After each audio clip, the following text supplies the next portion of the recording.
Boa noite, seja bem-vindo, seja bem-vinda ao Panorama, transmitido ao vivo pelo Facebook, na TV Panorama. Participe conosco, compartilhe a nossa transmissão e, principalmente, dê o seu panorama. Roger. Oi? Não Sim? estamos online no Facebook. Aqui está aparecendo, tá tudo certo aqui. Abre a câmera para eu te mostrar. Aqui não.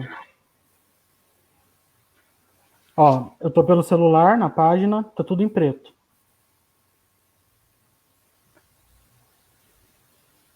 Bom, o pessoal que está nos acompanhando pelos comentários estão dando boa noite aqui.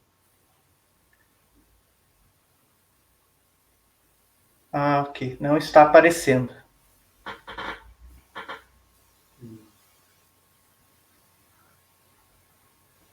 Vai ter que fechar e migrar para um outro link, né? Porque não dá para reabrir esse.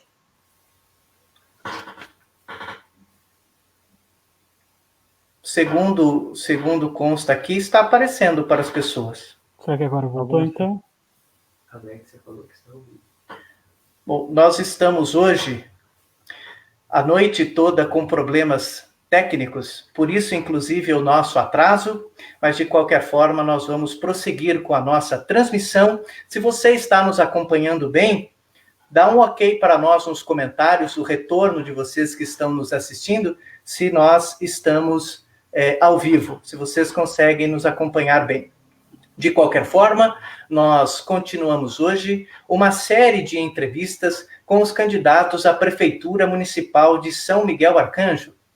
Por ordem de sorteio, realizado previamente na presença da assessoria dos candidatos, o nosso convidado de hoje é o ex-prefeito e candidato pelo PSDB, Antônio Celso Mocim. Sua candidatura, carro-chefe da coligação Juntos por São Miguel Arcanjo, tem o apoio do PTB e do Democratas. Vamos abordar sua gestão entre 2005 e 2012, seu plano de governo e as contradições a que todo gestor público está sujeito, mantendo nossa essência e liberdade editorial. Para entrevistar o candidato Celso, de volta comigo à tela do Panorama, os meus amigos Eduardo Domingues e Marcos Apolinário. Boa noite, Eduardo. Bem-vindo a mais uma edição do Panorama. Boa noite, Roger. Boa noite, Marcos. Boa noite, Celso. E por ter aceitado o convite de estar com a gente hoje. A gente vai poder conversar bastante, tirar bastante dúvida, conhecer um pouco mais da sua candidatura e dos seus projetos, dos seus planos, conhecer as suas experiências também. Hoje a gente teve problemas com a conexão em diversos momentos, diversas pessoas. A gente está atrasado, algumas pessoas não estão ouvindo, no meu celular mesmo não está rodando. Espero que as coisas vão se acertando e as pessoas possam assistir. A Patrícia disse que está aparecendo agora. Então, eu torço para que dê tudo certo, que corra tudo bem, e a gente tem muita coisa para conversar hoje. Sem dúvida que nós estamos com problemas de conexões, especialmente na conexão móvel, não é? De internet, e isso prejudica profundamente a qualidade da nossa transmissão. Nós dependemos do serviço de internet para fazê-lo, mas felizmente agora, aparentemente, pelos comentários, nós estamos conseguindo a nossa transmissão. Boa noite, professor Marcos, bem-vindo a mais uma edição do Panorama. Boa noite. Bom, não seria São Miguel, né? Sem um probleminha ou outro de conexão. Mas, enfim, boa noite, professor Roger, boa noite, professor Eduardo, boa noite a todos que nos assistem aqui no Panorama, mais um Panorama especial, e para mais uma conversa com um dos candidatos a prefeito no nosso município. Desde já, boa noite para o candidato Celso, que desde o início, junto com sua equipe, topou participar, isso lá em agosto, quando a gente fez os primeiros contatos, desde o começo eles falaram que iam entrar nessa com a gente, então, nosso mais sincero agradecimento. Temos pela frente uma conversa muito produtiva, com certeza. Quero aproveitar para pedir para você que nos assistem que compartilhem essa transmissão para que ela chegue ao maior número de pessoas possíveis, pois o Panorama não existe sem a participação e a interação do público. Então a gente conta com vocês para espalhar o Panorama. E uma boa noite especial ao candidato pelo PSDB, Antônio Celso Mocim, que aceitou o nosso convite para participar conosco. Boa noite, candidato Celso. Bem-vindo ao Panorama. Boa noite, professor Roger. Boa noite, professor Marcos e professor Eduardo. E a todos que estão assistindo à TV Panorama. Antes de nós começarmos a nossa entrevista, é importante para você que nos acompanha que conheça as regras que ficaram acertadas com as assessorias dos candidatos. Eu vou projetar aqui para vocês acompanharem comigo. A nossa entrevista terá 1 hora de duração, ou menos, se as perguntas já tiverem sido respondidas e o candidato estiver satisfeito com o tempo utilizado. A primeira parte será composta da apresentação do candidato. Ele terá até 3 minutos para apresentar o seu cartão de visitas. A segunda parte, quando começa a contar o tempo de 1 hora, será feita de perguntas individuais, feitas por mim, pelo Marcos e pelo Eduardo. A terceira parte é feita de 2 questões feitas por vocês que nos assistem, da nossa audiência. que serão selecionadas pela equipe do Panorama em nossa conta no WhatsApp. Lá vamos discutir, vamos debater quais as melhores perguntas, e delas selecionaremos 2. A quarta parte é feita de uma nova rodada de perguntas individuais, uma do Marcos, uma do Eduardo e uma minha. E a última parte é a parte das considerações finais. O candidato terá até 3 minutos para fazer as suas considerações finais, mesmo que o tempo de 1 hora tenha sido superado. Vale destacar que as citações do candidato a pessoas da nossa sociedade e a outros candidatos são total responsabilidade dele e de sua equipe. O Panorama apenas transmite esta edição.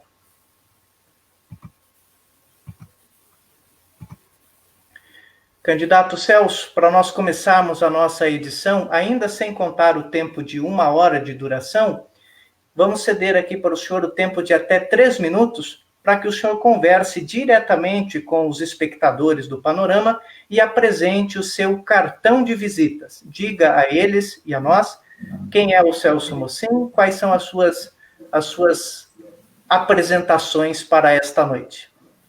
Ok. Gostaria de agradecer a Deus primeiramente e a vocês pela oportunidade de poder expor minhas propostas. Meu nome é Antônio Celso Mocin, casado há quase 50 anos com a Conceição Mocin. Tenho 3 filhos e vim para São Miguel Arcanjo com 7 anos. Sou agricultor, sou empreendedor na área agrícola, com destaque para exportação de uvas finas. Neste momento estou aposentado.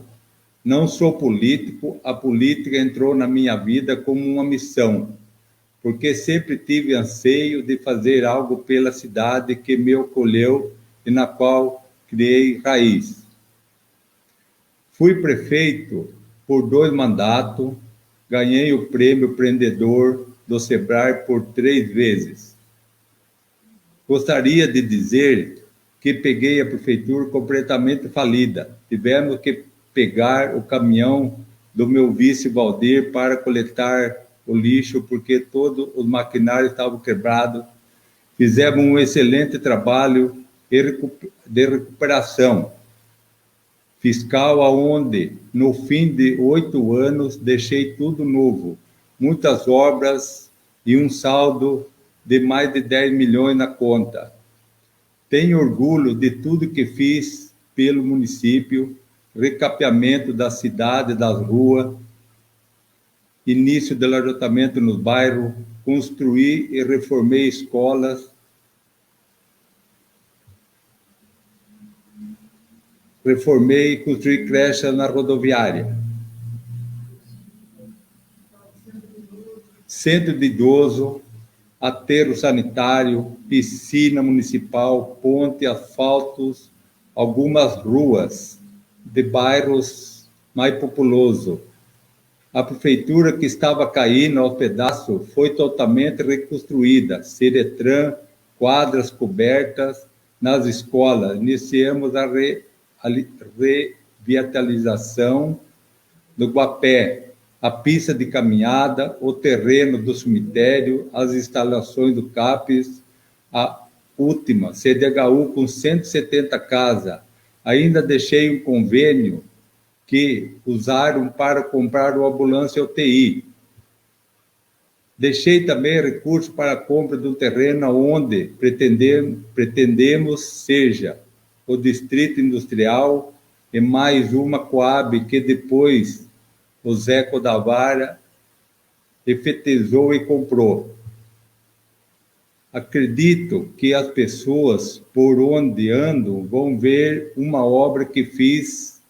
Se não fui eu, foi o Zé que está me apoiando. Quero deixar claro que fizemos muito pelas pessoas na educação e prestação de cursos de informática, inglês e espanhol. E método Mindelab, contra o turno escolar, ensino informática através de lousas digitais, onde cada aluno do 5º ano tinham um computador para poder acompanhar as aulas. Hoje isso teria sido o diferencial na educação em tempos de pandemia, onde muitas crianças não puderam acompanhar as aulas porque não tinham meios, pretendendo voltar o mais breve possível com esses projetos. As escolas tinham material escolar à vontade para distribuir. Candidato, o tempo de apresentação foi esgotado. Se o senhor quiser continuar fazendo essas citações, evidentemente que pode utilizar ou o momento das perguntas, ou, claro, o momento das considerações finais. Tudo bem? Candidato Celso, eu vou passar a palavra agora para o professor Eduardo, que é quem tem o privilégio hoje de fazer a primeira pergunta, mas antes de começar a contar o tempo de 1 hora e passar a palavra para o Eduardo, nós queremos, claro, apesar de não termos culpa, queremos lamentar o nosso atraso e o nosso problema logo na entrada, porque foram problemas de conexão. Nós já estávamos prontos desde as 7 horas da noite, prontos para entrarmos no ar, mas com uma conexão de internet muito ruim, que atrapalhou a nossa entrada no momento certo e que também atrapalhou a nossa escalada com a introdução e a apresentação de todos vocês. Nós pedimos desculpa, mas evidentemente pedimos desculpa em nome das operadoras de internet, porque a nossa transmissão já estávamos todos prontos para a nossa transmissão. E destacar que hoje eu estou de máscara, porque falo da casa de um amigo, por isso que eu estou usando essa máscara, e já vim para cá justamente porque a internet é mais estável, mas mesmo assim nós tivemos esse problema na entrada, na escalada do nosso panorama. Eduardo, o tempo começa a contar a partir de agora, às 19h32. Portanto, só podemos perguntar até às 8h32. Então é um prazer iniciar essa conversa hoje. A gente tem várias coisas que a gente vai perguntando durante o caminho, que são anseios nossos e que a gente tem ouvido. Então, ainda nesse assunto muito ansioso, a gente ouve, a gente acompanha no perfil do candidato, a gente acompanha em outros perfis também. É um assunto que está em alta e por isso que a gente decidiu colocar aqui como o primeiro, que é a candidatura do Celso. Então, a gente não entende muito bem o que houve, o que aconteceu, a gente gostaria de um esclarecimento, gostaria de entender e apresentar para as pessoas. E primeiro, acho que é bom a gente lembrar que o Celso já foi prefeito por 2 mandatos, né, de 2004 a 2012, e em seguida, acabando seu mandato, e depois não se candidatou mais. A gente ouve e vemos também na internet algumas publicações sobre um suposto impedimento do candidato Celso, e que por ele mesmo é rebatido e argumentado. A gente gostaria de saber, Celso, o impedimento ele aconteceu no final do seu mandato, mas a gente não entende muito bem o porquê e quais foram os motivos. E se ele existe, como você mesmo fala, mas que está sendo recorrido e você é apto a se candidatar, gostaria que você contasse, então, o que houve, existe o impedimento, está sendo recorrido e você pode se candidatar agora? Gostaria que você explicasse isso para a gente, para as pessoas que nos assistem. Ok. Eu tenho processo, mas é um processo que não é formado pela nossa administração, processo que veio de outra cidade.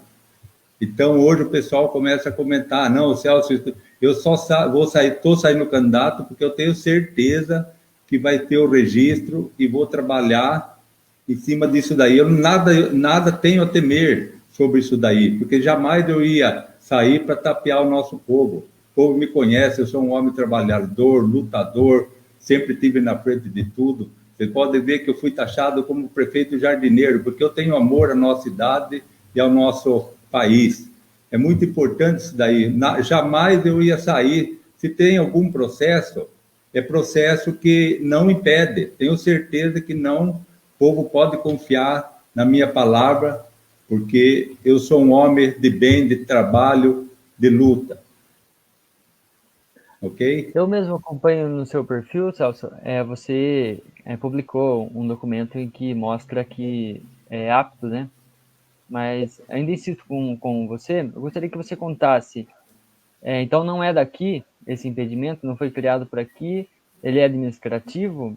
O que aconteceu naquele momento? Então, tem um processo que veio, porque as empresas trabalhavam em várias regiões, então teve problema, por exemplo, no caso, vamos falar Itapetininga, e eles abrangeram a gente aqui, por exemplo, na parte do SAS, eu tenho processo de pessoas que, de cargo de confiança, que quando foi no primeiro mandato meu, na época da política, da eleição, o pessoal afastou, né, para ser vereador, funcionário afastou, e eu tive que usar o cargo de confiança. Então, é um processo que foi formado por eu precisar desses cargos de confiança para trabalhar, no caso, na ambulância e outros setores. Então, você vê que é coisa assim que eu fico muito sentido, porque jamais as pessoas deviam fazer essa denúncia e dizer que eu sou responsável por isso. O juiz devia olhar isso daí e falar, não, é uma coisa que não teve dolo, não teve roubo, não teve nada. Então, você vê como que é difícil a parte política. Temos algum processo? Temos, como tem o nosso prefeito, que dia 4 também ele vai ter audiência. Então, o processo vem, mas ele pode ser candidato, como eu também posso, entendeu? O Roger iniciou a conversa falando justamente isso, a gente estar à frente está sujeito realmente a esses percalços que vão acontecendo. Então é importante que você tenha apresentado, eu acompanho o seu perfil na sua campanha, eu acompanho todos. É importante que esse momento agora você explique, porque eu tenho certeza que é o anseio de muita gente não entende o que acontece, porque também muitas vezes não é bem colocado, não é bem explicado igual você fez agora. Então, eu vi que você publicou, então está apto a se candidatar, e o senhor acha que que já está recorrendo e vai ficar tudo, e aí vai poder ser realmente eleito? A gente está trabalhando, estamos mandando a nossa mensagem, né, Eduardo? Porque você sabe que o eleitor, daí ele tem muitas conversas, não, o Celso não pode ser, o Celso não sei o quê. Eu jamais ia fazer um trabalho que eu estou fazendo de corpo a corpo, conversando vários dias, pegando no vereador, trabalhando para a gente chegar e pôr tudo abaixo as coisas. Então, olha, pode confiar, pode acreditar. Esse processo é um processo que eu tenho, que eu já falei, é um processo que a gente vai recorrer, mas nada tenho a temer, né? Tenho uma consciência limpa, trabalhei o máximo, fiz o máximo possível, não iludi ninguém, né? Porque é fácil eu chegar agora na eleição e falar, não, é isso, eu vou prometer um monte de coisa, não, eu vou prometer trabalho, seriedade, como eu sempre fiz, trabalhando com seriedade, o resultado aparece. Se você vê a quantidade de obra que foi feito na nossa gestão, com 2 anos de dificuldade horrível, tudo acabado, detonado. Então, você vê que é muito, Eduardo, é muito difícil você sair de uma agricultura e querer fazer um trabalho importante para o nosso povo. Eu falo assim porque o povo são miguelense, acolheu o pessoal que veio de outro país. Eu mesmo, a nossa família chegou aqui em 1945, o que o povo fez por nós, então é uma parte de retribuir. Eu falo muito assim, que a vida da gente é uma passagem, aquilo que você puder plantar, plante, porque a gente não vai levar nada, o alegado que fica, tá ok? Perfeito, obrigado, Celso. Vou passar agora para a próxima. Muito obrigado, Eduardo. Vou passar a palavra agora para o professor Marcos, para que ele faça a sua primeira intervenção da noite. Bom, candidato, imagino que o senhor saiba que a gente vai ter que perguntar sobre isso. O panorama surgiu durante a pandemia, né, diante de um cenário totalmente novo, até assustador. Afinal, nossa geração nunca viveu coisa parecida. E desde então, acho que nunca se falou tanto da importância da saúde pública. Provavelmente, uma das coisas que marcaram a sua gestão enquanto prefeito foi o fechamento da Santa Casa. que na época era o único hospital público do município. Eu serei sincero com o senhor e dizer que eu não sei por que a Santa Casa foi fechada. E eu imagino que muitos também não saibam, né? Nós sabemos que a Santa Casa era uma instituição filantrópica, não uma instituição do governo municipal, mas até hoje isso é algo que marca a sua antiga gestão, né? Por que na sua gestão a Santa Casa teria sido fechada? E conversando com os munícipes, muito se fala de uma maternidade em São Miguel, né? Que é um absurdo não nascerem mais são miguelenses, etc. No seu plano de governo, candidato, não se fala em maternidade. Então são duas dúvidas que eu tenho. Por que a Santa Casa foi fechada no período que o senhor era prefeito? E por que o seu plano de governo não fala em maternidade, mesmo sendo um anseio da população? Ok, Marcos. A maternidade... Bom, eu vou começar falando do fechamento da Santa Casa. Para começar, não foi eu que fechei. Se tiver alguma prova, tiver uma foto que eu fechei a Santa Casa, eu gostaria de ver. Isso daí é uma coisa que fecharam para derrubar eu politicamente, que foi justo na campanha, né? Teve uns ímpios lá que pegaram pesado, né? Fecharam, igual falou, não sei se é parte da diretoria ou Vicentino, fecharam para derrubar eu politicamente, mas a gente, quando eles fecharam a Santa Casa, parece que tudo foi proposto por Deus. Estava aqui, foi tirado a fisioterapia daqui do posto de saúde, aonde foi levado para cima, e nesse mesmo espaço, fecharam a Santa Casa. Daí eu aceitei por qual motivo? Devia mais ou menos em torno de 18 milhões, e eles queriam mais dinheiro. Eu falei, até onde a gente vai? A prefeitura não tinha condições de assumir que o nosso orçamento, na época, acho que era em torno de 30 e poucos milhões, acho 38 milhões, então não tinha como se assumir uma despesa dessa daí. Então daí nós abrimos o nosso pronto atendimento e começamos a trabalhar, e ganhamos a eleição. Então você vê que o povo votaram em nós porque não estava indo bem a Santa Casa. Os filhos que estavam sendo nascidos lá, muitas pessoas, eram pessoas que tinham condições de pagar. E na época que eu fui atrás, que foi tudo guiado por Deus, que eu falo que tem dois anjos da guarda, que é o Eduardo Sukamoto, de Itapetininga, e o Morar de Moura, de São Paulo, e o pessoal aqui da colônia, quando a gente foi para montar novamente atrás do hospital, foi uma beleza, porque eles falaram assim, qual que é o seu maior anseio? Eu falei, o meu maior anseio é que nasça criança novamente em São Miguel Arcanjo. Aí esses dois, a colônia japonesa aqui junto, a gente foi para São Paulo, e eu falei assim, daí eles falaram assim, então você compra o primeiro enxoval para a primeira criança que nasce lá em São Miguel Arcanjo? Falei, compro. Até hoje eu estou com o enxoval guardado, e até hoje esse prefeito que está aí prometeu a maternidade, falou que até 2019 estava aí a maternidade. Eu não prometo, é um anseio meu. Nossa, o maior orgulho meu é nós ter a maternidade, mas agora vamos estudar. Se não der para fazer aqui através do nosso hospital aqui, nós vamos fazer um convênio com a Unimed de Itapetininga, que talvez fique um custo mais barato. Então vamos trabalhar em cima disso. E nessa época que foi o fechamento da Santa Casa, já estavam fazendo aqui um pronto atendimento, que é o ASAS. O ASAS estava fazendo. Então, eles estavam prevendo que já um dia ou outro a Santa Casa ia ser fechada. Você vê como que as coisas vão acontecendo, Marcos. Olha, minha gente, vocês não sabem o que a gente passou. Tem que montar um pronto atendimento, tem que buscar médicos, uma parte do médico saíram da cidade. Graças a Deus ficou o médico aqui que deu todo apoio para nós.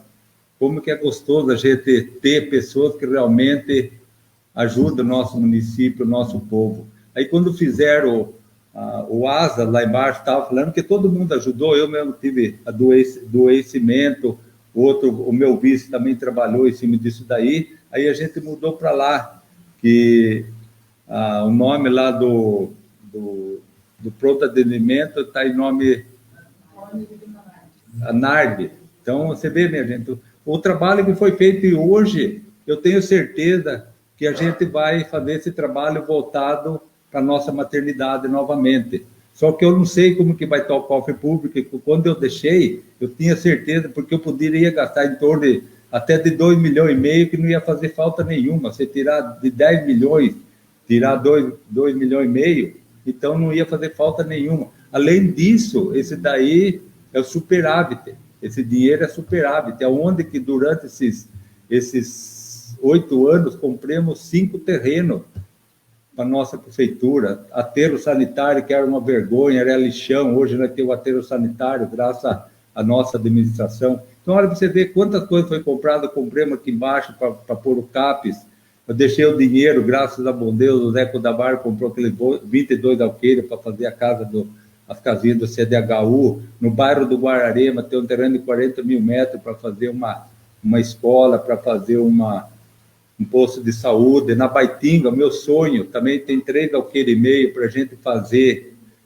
a fábrica de suco, para ajudar o pequeno produtor. Então, olha quantas coisas boas aconteceu. Então, eu falo com orgulho e bato no peito que, trabalhando com seriedade, o resultado aparece.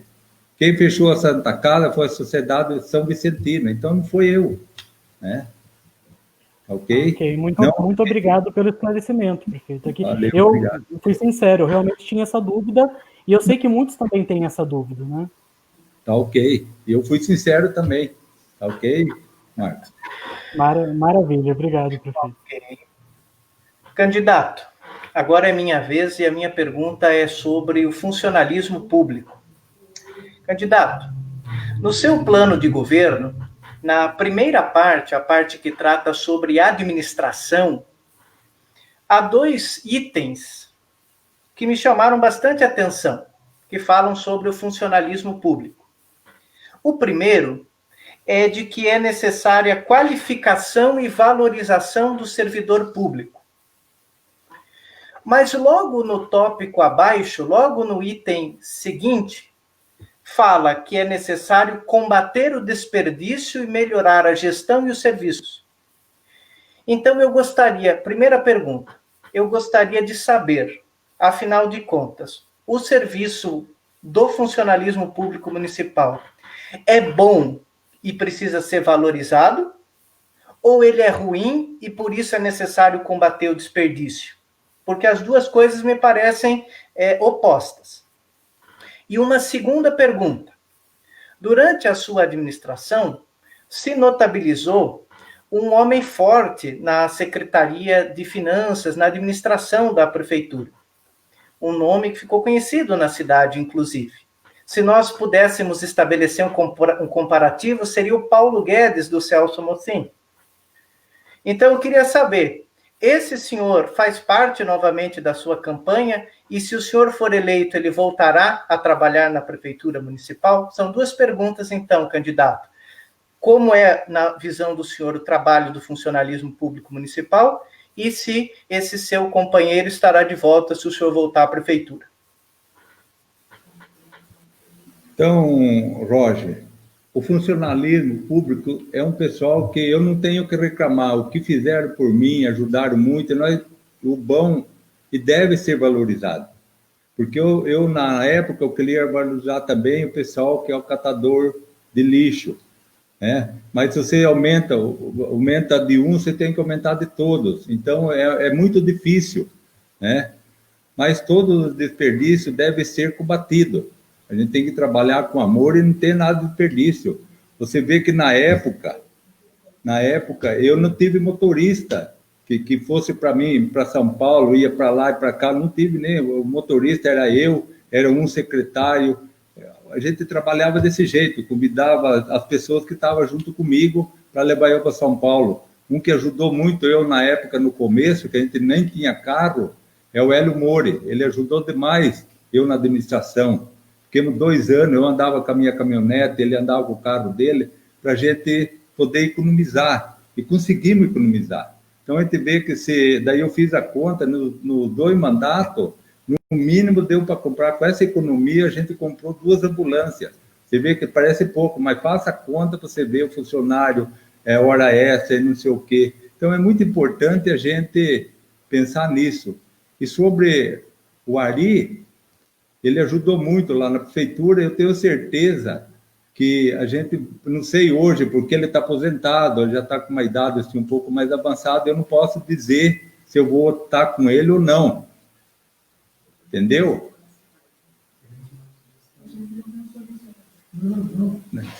É importante para manter a finança em dia. Mas eu tenho muitas pessoas realmente que têm esse perfil. Eu gosto de trabalhar com gente que faça economia. Se você vê quantos milhões a gente conseguiu nesses 8 anos, se você vê, falam assim, essa administração fala de 50 milhões, mas o asfalto da 139, graças ao deputado do Vale da Ribeira, deputado Giribone, Maria Lúcia e o Vitor Lipe, né? O Samuel Moreira, do Vale da Ribeira, foi que batalhou muito em cima dessa obra, da Estrada Parque. Estrada Parque custou mais, só a Estrada Parque ficou em 50 milhões, mais 16 milhões aí. Então você vê que o trabalho foi árduo, mas hoje o prefeito de hoje vai pedindo assim, e vai sair para o outro. Então a gente tem que batalhar, porque quem ganha é o povo são miguelense. A gente tem que eu não tenho como falar. E sobre o funcionário, eu sempre, todo dia de manhã, estava lá junto com eles. Eu queria valorizar mais, mas você sabe que o orçamento a gente não sabe, a gente vive do que vem do governo federal. É pouca renda aqui, o pessoal. Um dia o pessoal citou assim, mas o imposto que a gente paga, o imposto que paga não dá nem para cuidar da parte da saúde. Então você vê que é difícil administrar, a gente tem que saber administrar e saber gastar. Eu deixei 10 milhões, o Zé Codavar deixou 5 milhões. Eu não sei agora como que vai estar o cofre público, não tem orçamento, então é preocupante, eu não posso prometer coisa que eu não vou poder cumprir. Mas depois eu tenho certeza que a gente vai conseguir fazer um trabalho bonito e vamos valorizar tanto os empregados como os professores também, que eles são o esteio do nosso município e da nossa nação. Que bom que o senhor tocou nesse assunto, prefeito. Nós estamos selecionando as perguntas enviadas pela nossa audiência e você que está nos assistindo pode enviar a sua dúvida ao candidato Celso Mossim, do PSDB. A primeira pergunta selecionada é justamente sobre esse último tema que o senhor tocou, os professores, e vem de um querido amigo professor, o professor Ney, que é professor tanto da rede municipal quanto da rede estadual. E ele pergunta, candidato, existe alguma proposta ou plano de valorização para os professores, caso o senhor seja eleito? Com relação ao plano de carreira dos professores que vem se arrastando há mais ou menos 16 anos, há alguma posição do candidato? Ok, Roger. Condições tem. Eu acho que dá para a gente fazer esse trabalho. Eu sei que não é fácil. Sim, estou fazendo um estudo sobre isso daí. Porque o professor merece aquilo que te fala. Quando tem uma sobra de dinheiro, a gente gostaria hoje, hoje foi o IDEB, foi um dos melhores IDEB que teve. Então, tinha que ser valorizado, dado um bônus para esses professores, porque eles merecem, têm condições de dar o bônus, porque hoje estão fazendo aí rapidamente, vão reformar 3 escolas, onde que poderia ter dado bônus para o professor. Uma escola, pelo menos, porque as outras escolas tem 2 escolas muito boas, então vai ter que gastar o dinheiro, porque é uma coisa que eu não concordo. Você tem que gastar o dinheiro, tudo, até o fim do ano, e tem mais um mês só você fazer orçamento. Eu nunca vi um negócio desse, sendo que você pode planejar, fazer uma coisa, outra você tem que gastar o dinheiro assim, relâmpago. Então, nessa parte, podia dar esse bônus para o professor.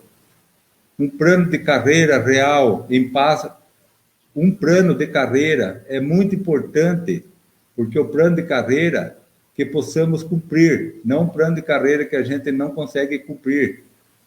Então, olha, minha gente, falar é fácil, mas a vontade é tão grande, é aquilo que eu falei para vocês. O professor merece muito, o médico é difícil da gente, por exemplo, ter o médico, por exemplo, falam assim, só com gestão firme é possível a gente fazer esse plano de carreira, e vamos fazer sim, tenho certeza. Não falo bonito, eu sou um homem do campo, mas eu gosto de fazer bonito, eu tenho amor do que faço. E a gente tem que trabalhar com pessoas realmente que venham somar junto com a gente, fazer um trabalho dedicado. Se você vê quanto a gente fez na parte da educação, é muita coisa. Se for pegar aqui, eu fico a noite inteira falando de tudo, a reforma de prefeitura, como que era a prefeitura, buraco, cair o forro na cabeça. Então, tudo é gestão, escola com problema, né? Então, a gente só tem a agradecer primeiramente a Deus e o trabalho, e o amor e o carinho que a gente tem por o povo de São Miguel Arcanjo. Então, vou fazer a segunda pergunta da audiência, que foi selecionada pela nossa equipe, candidato. É a pergunta de também um grande amigo, o Fernando Domingues. A pergunta é a seguinte: se o senhor, Celso Mossim, o que o senhor teria feito de diferente na condição da cidade neste ano com relação à pandemia, caso fosse o prefeito? Como o senhor agiria? O que faria de semelhante e o que faria de diferente da administração pública municipal atual? Eu encararia o problema de frente, porque a pandemia está aí e uma coisa que eu não gostaria de fazer é fechar os comércios. Como ficou o mercado todos abertos, por que não os comércios também? O pessoal não ia à falência, mas tudo com restrição, com álcool gel, fazer a mesma coisa que é feito no mercado. Por que um pode ganhar dinheiro e outro não pode ganhar dinheiro? Então, é uma coisa que a pandemia, a gente tem que trabalhar em cima com fiscalização para poder fazer uma gestão bem perfeita nesse sentido. Deu para entender a resposta, Roger? Deu para entender, mas então o senhor quer dizer que se o senhor fosse o prefeito, tomaria medidas sanitárias, tomaria medidas de isolamento, mas não fecharia o comércio? Não, como o comércio ficava trabalhando, mas dentro da restrição e dentro da higienização. Porque você vê quantas pessoas que quebraram hoje, tem pessoas que não conseguem mais nem começar mais a vida de novo no comércio. Eu acho que não teria, podia fazer, cuidar o máximo possível, porque o mercado ficou, você já lembra disso, vocês acompanharam, o mercado ficou aberto no começo da pandemia, né? Então eu acho que é uma coisa assim que jamais era para fechar os comércios, mas podia ter uma fiscalização rígida, tinha que ter, porque os pequenos comércios não aguentaram o baque, tem muito que não está conseguindo abrir mais a perna, tem pessoas que estão revoltadas até hoje por causa disso daí, por causa de estar com o comércio dele, não tem como começar. Agora o pessoal fala, não, depois que passar a política, volta tudo a pandemia. Pelo amor de Deus, tomara que Deus abençoe que não tenha nada disso, daí vai quebrar novamente o nosso povo, né? Os pequenos comércios não geram tanta aglomeração, então jamais era para ter fechado. Porque ganhou dinheiro, quem tem dinheiro ganhou dinheiro, quem não tem, coitado, está sofrendo até hoje. Podia ter feito a fiscalização firme para que o comércio ficasse trabalhando normal. E hoje, o que eu estava pensando, a gente podia ter trabalhado também em cima de uma linha de crédito, os pequenos comerciantes, porque nós temos a associação comercial que podia ter trabalhado em cima disso, porque parceria com o comércio. Eu acho que uma linha de crédito também do Sebrae, que o Sebrae tem a linha de crédito para fornecer.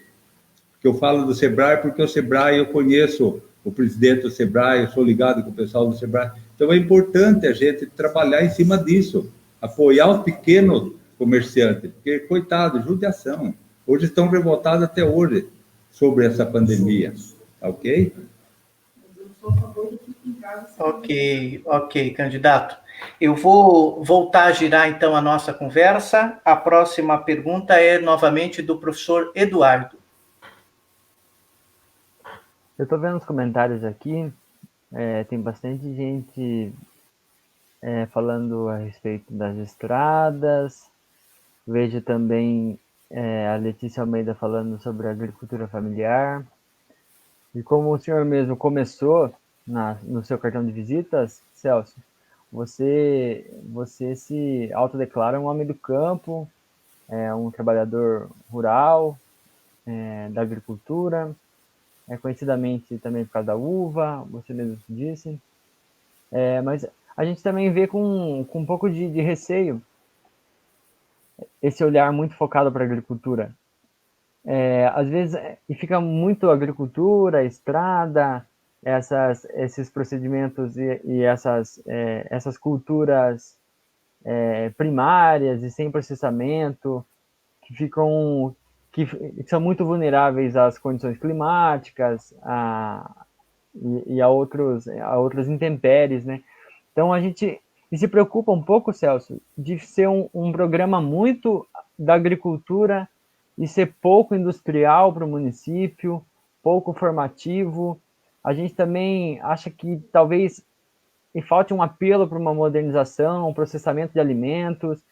Embora você tenha falado agora do suco, eu achei bastante rica a ideia, mas parece que quando a gente foca muito na agricultura, a gente continua sendo aquele município que só fornece eucalipto, batata, soja, e aí falta industrialização, e falta também formação, de repente, ou procedimentos de enriquecimento dos alimentos, né?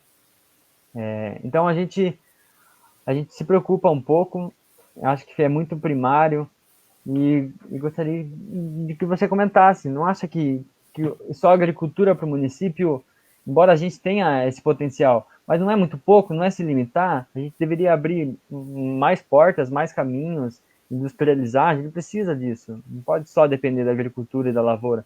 Então, acho que falta. Você tem pensado nisso, informação? Como tem sido essas suas ideias com a agricultura e com a modernização, Celso? Então, Eduardo, você tocou num assunto muito importante. Eu, na época que eu estava na gestão, na primeira gestão, a gente conseguiu, na segunda gestão, duas fábricas de jeans. Uma está instalada aqui no Monte Verde, né? E outra estava instalada lá no barracão, que eu cedi o barracão e ficamos trabalhando aqui embaixo, no próprio da prefeitura, onde que está o SAD. Então, hoje, se falar em trazer indústria para cá, aqui dentro do município, nós temos que comprar uma área no distrito do Gramadão, porque lá tem a rodovia onde que a gente consegue. Eu vou fazer, se Deus abençoar que eu seja eleito, eu vou comprar esse terreno para a gente trazer indústria para lá. Daí o pessoal vai daqui para lá para trabalhar na indústria, né? E na parte da agricultura, eu também gostaria de agregar valores através de mini agroindústria, porque eu sou presidente era presidente, hoje eu me afastei, presidente do sindicato patronal. Então, pelo Senar, nós trouxemos muito curso. Eu calculo que nesses 11 anos que eu fiquei como presidente do Senar, já passou mais de 4.500 pessoas. Hoje se fala em turismo, porque a gente fez esse trabalho. Então, eu sempre busquei, mesmo não sendo prefeito, eu busquei trabalhar em cima disso. Eu sempre, faz 20 anos, vocês podem conversar com a Elcio Polinário para ver o quanto que eu trabalhei em cima disso daí, para que o turismo... Porque eu aposto muito no turismo ainda, viu, Eduardo? Mas a indústria nós vamos trazer, mas vamos comprar um terreno lá no bairro do Gramadão. Tem um terreno lá que o Zeco da Vara comprou, de 40 mil metros, mas o pessoal também estão pedindo casa popular. E eu vou trabalhar em cima disso nessas casas também, porque lá vai precisar, se tiver indústria, precisa ter casa para poder o pessoal onde morar e trabalhar. Então, isso é importante. Eu sou muito ligado com o filho do Renato Amer, o Fábio Amer, que é o secretário da habitação. Eu tenho certeza que a gente vai conseguir trazer essas casas para São Miguel Arcanjo. Falar hoje em casa, não, eu prometo, vou fazer isso, não, vamos trabalhar em cima e vamos conseguir. Nesses 4 anos a gente vai conseguir, e aquilo que você falou é uma verdade. Só a agricultura não sustenta, mas vamos trazer essas indústrias. Você pode ver que tem essa fábrica de jeans aí, eu tentei, não consegui, passou mais um prefeito, não conseguiu, esse daí prometeu 800 empregos, cadê o galpão de agronegócio que ele ia trazer para São Miguel Arcanjo? Falar é fácil. E com o terreno comprado, podia ter feito para apoiar os pequenos produtores, para ter o Mino Ceasa. Então, tem condições de fazer. Eu não estou criticando, eu estou falando do que foi prometido. Eu não estou falando assim, falando maldade. Pode ver que foi falado isso daí. Celso, rapidamente, antes da gente passar, tem um outro assunto, gostaria de uma resposta mais rápida para a gente poder caminhar. Sobre a agricultura ainda, estou vendo aqui comentários sobre a agricultura familiar, mas há também uma grande preocupação os familiares, as pequenas famílias que têm produções pequenas de estufa ou pequenas culturas, ficam muitas vezes subordinadas a atravessadores e faltam cooperativas, faltam incentivos e oportunidades para que eles adquiram máquinas, ou senão eles ficam na mão de outras pessoas. Então, para a agricultura familiar e também para a questão do trabalho infantil, que não é surpresa para ninguém. Todo mundo sabe que essa época agora da batata e da uva tem muito trabalho informal e muitas vezes infantil que rola nas fazendas. Então, não falta também uma pressão da prefeitura, de repente, fiscalização para esses lugares?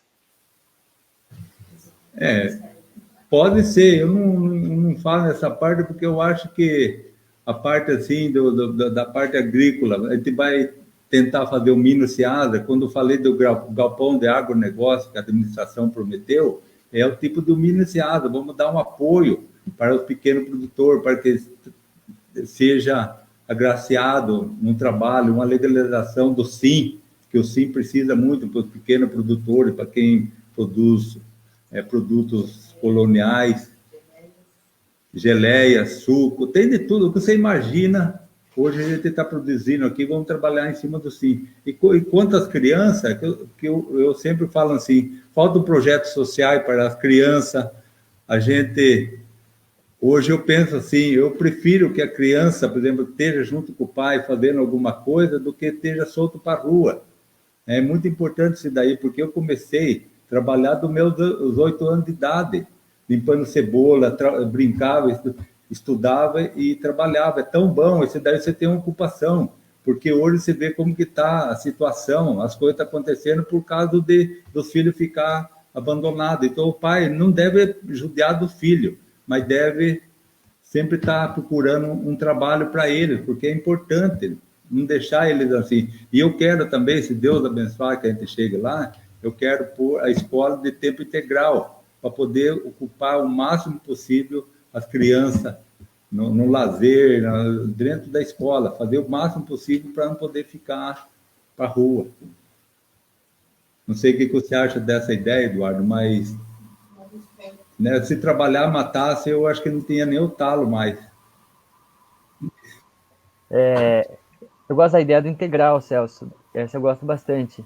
Eu fico um pouco preocupado, porque quando Ok. Eduardo, não dá para estabelecer a conversa, porque senão nosso tempo acaba se esgotando. Nós até convido o senhor, candidato Celso, a hora que nós terminarmos a transmissão, peço que o senhor não saia daí para que a gente continue nos bastidores, agradecendo a sua presença, e aí deixo o espaço para você conversar com o Eduardo sobre isso, mas agora eu preciso mesmo rodar a conversa, senão o nosso tempo de 1 hora vai ser esgotado, tudo bem? Depois que nós encerrarmos, aí dá para a gente conversar bastante nos bastidores. Conversar com o Eduardo. E eu já aproveito, então, para engatar agora a minha pergunta, candidato. Lembrando sempre que o Panorama é transmitido na TV Panorama, todos que nos assistem, para nos elogiar ou para serem detratores do Panorama, mas nós agradecemos a audiência de todos, independente de direita ou esquerda, agradecemos a todos que nos assistem. Candidato Celso, a minha pergunta é sobre educação. Pode não parecer, hoje mais ainda por causa da máscara, mas quando o senhor era prefeito, eu ainda era uma criança.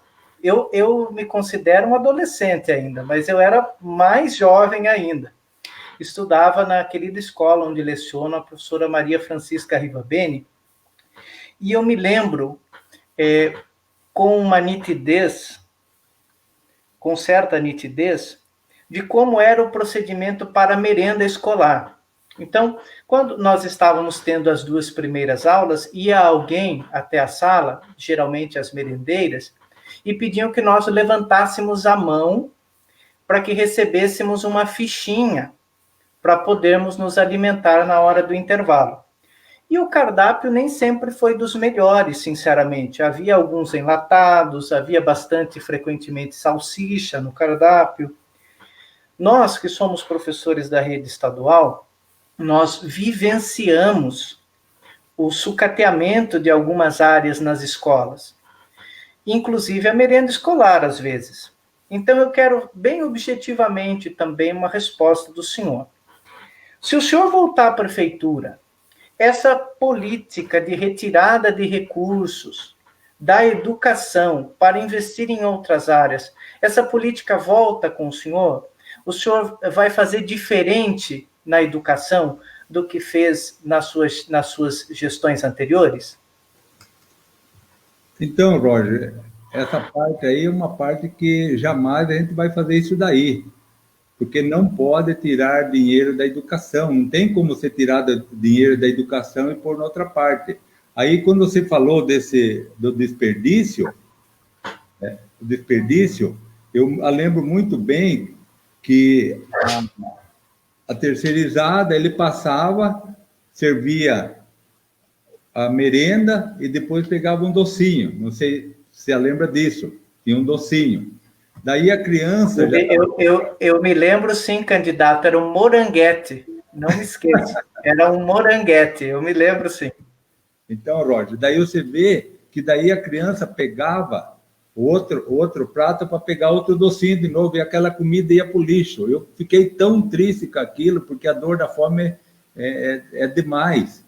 Porque você vê, 1 ano de desperdício, porque daí a gente pedia, quem vai repetir, que erga a mão para poder fazer a ficha. Não, eu fui criticado, fui lixado praticamente quase, mas você vê que aquela escola Nelson Rodrigues, a gente fez com o desperdício de alimento de 1 ano, era nego buscando para tratar de porco, Nossa, era coisa que não dava para entender. E eu fiquei muito triste com isso, porque a dor da fome é triste. Então, a gente jamais... Eu aceito o desperdício, porque eu passei necessidade na minha vida, mas graças a Deus a gente procurou conter isso daí. Até peço desculpa para vocês, porque não foi maldade, foi por economia, e comida jogada fora é triste. Salsicha ainda tem na merenda até hoje, a calabresa também, então você vê que não mudou muita coisa. Eu pretendo fazer um alimento de qualidade para os nossos alunos, só não aceito o desperdício. Essa parte, jamais a gente... Só para fazer um adendo, candidato, eu me lembro também que na sua gestão, os professores e funcionários não se alimentavam nas escolas, o que mudou nas últimas 2 gestões. Iniciativa do prefeito José Codawara, do ex-prefeito José Codawara, que agora está com o senhor, na sua campanha. Então, se o senhor for eleito, pode ficar... Quem se alimenta na escola, voltando ao ensino presencial, funcionário ou professor, pode ficar tranquilo, não vai ser proibido de se alimentar na escola? Tranquilo, eu acho que nessa parte a gente não vai mexer, só que a gente vai trabalhar em cima, por exemplo, do agricultor familiar, para que a gente possa comprar de cada produtor para incentivar o agricultor familiar a fornecer a merenda. Eu sei que a logística é difícil. Hoje a turma fala assim, não é que daí, Roger, você pede lá na escola da Baitinga, eu quero 2 repolhos, como que o pequeno agricultor vai entregar? Então, é dificultoso isso daí. A gente pretende fazer um centro para receber, para fazer o centro de distribuição dos alunos. Tá ok? Ok, então, a agricultura familiar, eu acho que a agricultura familiar é o caminho, né? Levar verdura, fruta, banana, a gente tinha banana na merenda, hoje diz que está faltando até banana, faltando uma coisa e outra. Hoje não está tendo aula, mas estava faltando tudo isso daí. Você vê, a vontade da gente é muito grande, Roger, de trabalhar, como tudo que está lá quer fazer o máximo possível, né? Tirar o atravessador também da parte. Vamos ver se a gente consegue. Tem muitas coisas que eu não posso estar comentando, porque você sabe que vai que amanhã depois o agricultor familiar não consiga fornecer a merenda e tem que estar trabalhando com um, com o outro. Não tem como a gente... né? Entendi. Para a nossa conversa girar, então, prefeito, agora eu vou passar a palavra para o professor Marcos. Bom, candidato, numa cidade com a cultura para o agronegócio como a nossa, eventos de exposições são bastante comuns, embora não deixem de levantar algumas controvérsias, né? Há quem argumente que as festas, por exemplo, elas só servem para dar gastos, que na área da cultura e turismo existem outras prioridades, e há quem defenda que essas festas atraem turistas para a cidade, que esses eventos cresceram nos últimos anos. Analisando o seu plano de governo, 2 pontos me chamaram a atenção. que falam sobre dois importantes eventos da cidade, que é a festa do vinho e a festa da uva. Está assim no seu plano de governo. Resgatar a festa do vinho e retorno da festa da uva à sua origem. E daí eu não entendi, candidato. O que o senhor quis dizer com essas propostas? A festa do vinho ela ainda existe, então seria resgatar o quê? E a festa da uva, o que o senhor quer dizer com o retorno à sua origem? Marcos, deu uma picada aí. Volta no assunto de novo. Tá, o senhor quer que eu repita? Eu vou repetir, então. São os dois pontos do seu plano de governo que me chamaram a atenção, que falam sobre a festa do vinho e a festa da uva. O senhor colocou no plano de governo que quer resgatar a festa do vinho e quer o retorno da festa da uva à sua origem. E daí eu queria que o senhor explicasse o que o senhor quer dizer com isso, porque a festa do vinho ela ainda existe, então seria resgatar o quê? E a festa da uva, o que o senhor quer dizer com o retorno? Então, a festa do vinho fala o retorno familiar, para que venha o turismo, porque hoje à noite virou uma bagunça, então a família não vem durante o dia, fazer show durante o dia pelas crianças, então eu quero mudar essa parte. E a festa da uva, a mesma coisa. E a festa da uva ficou muito grande, e você pode ver que hoje a família, aqueles ônibus que vêm do turismo, hoje mudou tudo. Valorizar os produtores, porque é tão gostoso fazer uma festa que venham os visitantes, pessoas que venham gastar o dinheiro durante o dia, levar uva, um monte de coisa. E à noite, você vê, mudou muito nessa parte. Transformar algo familiar. Nós temos como trabalhar, tenho certeza que a gente pode trabalhar com a família. Você lembra a primeira festa do vinho? Foi humilde, foi uma coisa, mas quantas coisas boas aconteciam. Então, porque daí hoje teve a mistura, você sabe, você vai na festa, você não sabe mais o que mudou muito. E eu quero valorizar as famílias, os produtores, o pessoal que vem de dia na festa, que é muito importante a gente trabalhar em cima disso, porque o que vem é o pessoal que traz divisa, motocross, vem família, traz divisa, então tem que trabalhar isso daí. Praça de alimentação, o nosso comércio local hoje mudou muito, né? Que vem tudo de fora, então o nosso povo daqui não está ganhando dinheiro na festa, então é a mudança que fala nisso, nesse sentido que eu falo de mudança, né? Porque tem um povo que gosta de bagunça, como tem outros que já não gostam, então a gente tem que pensar muito nisso, e vamos ter show, vamos ter tudo, mas dentro do limite de gasto também, que hoje eu não sei, mas o gasto é muito grande, sendo que a gente pode pegar uma parte desse dinheiro, transformar em remédio, em saúde. Eu penso muito nessa parte. Gastar é fácil, mas ter um superávit, um dinheiro para a gente investir no que é bem, é muito importante também. Entendi. O senhor citou os shows, né? Esses shows grandes que agora nós temos na Festa da Uva, eles praticamente começaram no governo do José Kodawara, né? Que hoje é um dos seus apoiadores. O senhor é contra esses shows, então? O senhor acha que eles não, eu não sou contra o show, eu acho que tem que ter um show limitado, um gasto limitado. Ver quanto que dá a renda, ver tudo, para você gastar da própria festa, gastar em show. Não pegar aí, até hoje, acho que na cultura deve estar aí para a festa da uva os 300 mil, 400 mil, não sei que orçamento. Eu não vi orçamento desse ano ainda para o próximo ano. Então é importante a gente pensar muito bem nos gastos, porque a festa se faz em 2, 3 dias, acaba a festa, mas a vida continua. A gente precisa muito nessa parte de economia por causa disso daí, porque gastar é gostoso, mas a economia também é muito bom, que quem ganha é o nosso povo. Tá ok? Entendi. Obrigado, candidato, pela resposta. Candidato Celso, nós já fizemos as nossas 6 perguntas, já fizemos as 2 perguntas da audiência, e agora vou dar o tempo, então, de 3 minutos para que o senhor faça, então, as suas considerações finais, e desde já agradecemos a sua participação aqui. Nós não somos nem direita nem esquerda, nós somos diretos, e agradecemos o fato do senhor também ter sido tão direto e tão objetivo nas suas respostas. Tempo para as considerações finais, candidato. Gostaria de cumprimentar, em nome do João Gotti, todos os candidatos e ao... Desculpa, deu uma falha. Eu gostaria de agradecer... Agora... Desculpa aí.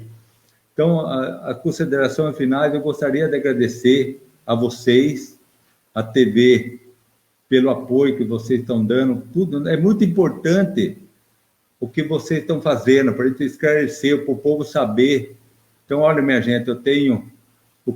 agradecer demais vocês, as perguntas foram muito sábias, e eu, como um agricultor, eu fico feliz, porque vocês fizeram a pergunta certa, uma pergunta onde a gente soube responder dentro daquilo que o município pode ser feito. Então, as considerações finais, peço ao povo que pense bem, analise as propostas, veja o candidato que está com proposta boa, que pense na família, quem tem família que pense no filho, na família, o jovem também que analisem bem, do jeito que está indo as coisas estão ficando muito complicadas, você sabe do que eu estou falando, eu não vou comentar nada, mas eu estou muito triste pelo que está acontecendo em nosso município. E que Deus abençoe a cada um de nós e ao nosso povo, que a gente sempre seja feliz na nossa caminhada. Meu muito obrigado a vocês, que Deus nos abençoe.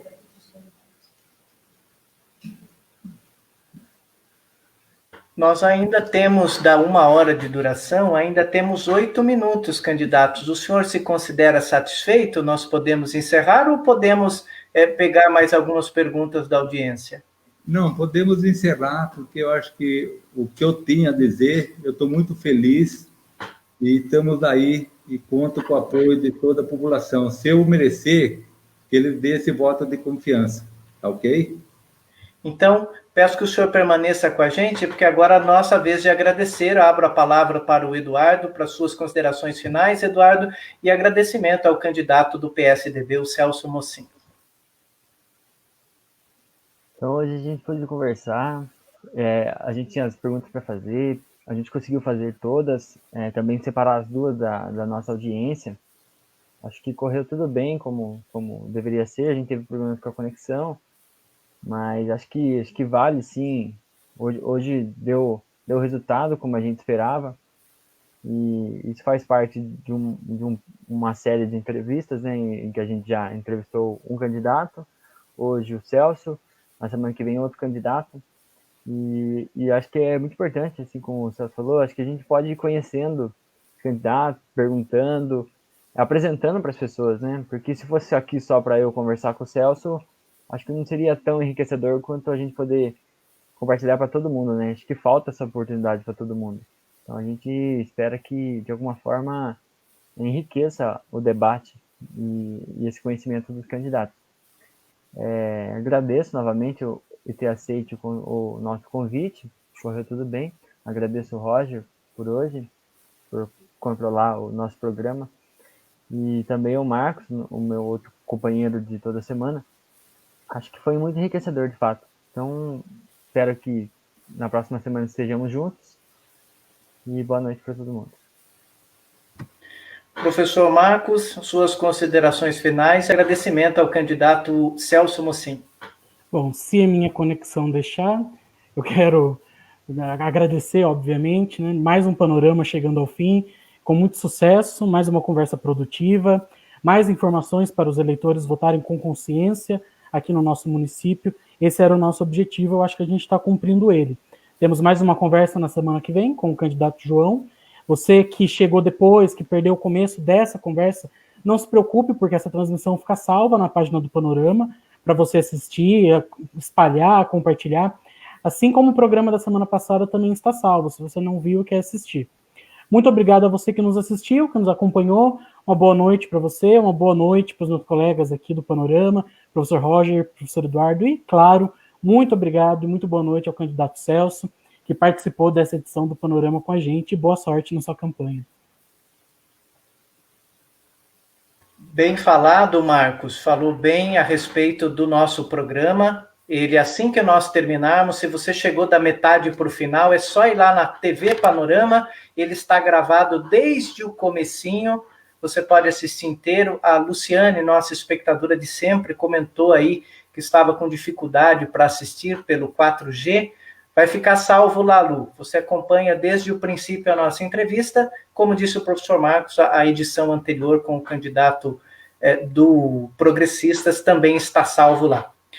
Candidato Celso, muitíssimo obrigado pela sua participação, obrigado pela disposição em falar conosco. Nós ficamos muito felizes em recebê-lo nessa festa da democracia são miguelense, que tem sido o Panorama Hora do Voto. Ok, Roger, muito obrigado e que Deus abençoe a todos nós. Obrigado de vocês convidar a gente para fazer essa entrevista na TV Panorama. Muito obrigado. E não vão sair por aí dizendo que eu vim de azul por causa do PSDB, não, viu? Foi uma escolha aleatória da camisa, tá? Não é propaganda, não. Eu escolhi essa camisa aleatoriamente no guarda-roupa, viu? Valeu, obrigado. Foi muito bom, mas valeu. Tenha uma boa noite, foi muito boa a conversa, gostei muito, mas temos muitos ainda o que falar e fazer pelo nosso povo, ok? Eu peço que o senhor fique por aí. Quem vota 45. Eu espero que o senhor fique, então, aí para nós. Assim que nós encerrarmos, nós vamos querer continuar conversando com o senhor para agradecê-lo. Muito obrigado. Tá, ok, obrigado, Roger. Uma boa noite a todos e que ponham o voto consciente. Nós temos com 4 candidatos, então dá para o pessoal escolher um candidato que seja à altura para o nosso município. Obrigado. Na próxima semana, na próxima sexta, dia 30, entrevistaremos o candidato do PSOL, o professor João Gotti, a partir das 7h, ao vivo, aqui na TV Panorama. Você é nosso convidado para acompanhar mais uma edição do Panorama Hora do Voto. Obrigado a todos que estiveram conosco, da direita, da esquerda, aqui nós somos diretos. Até a semana que vem.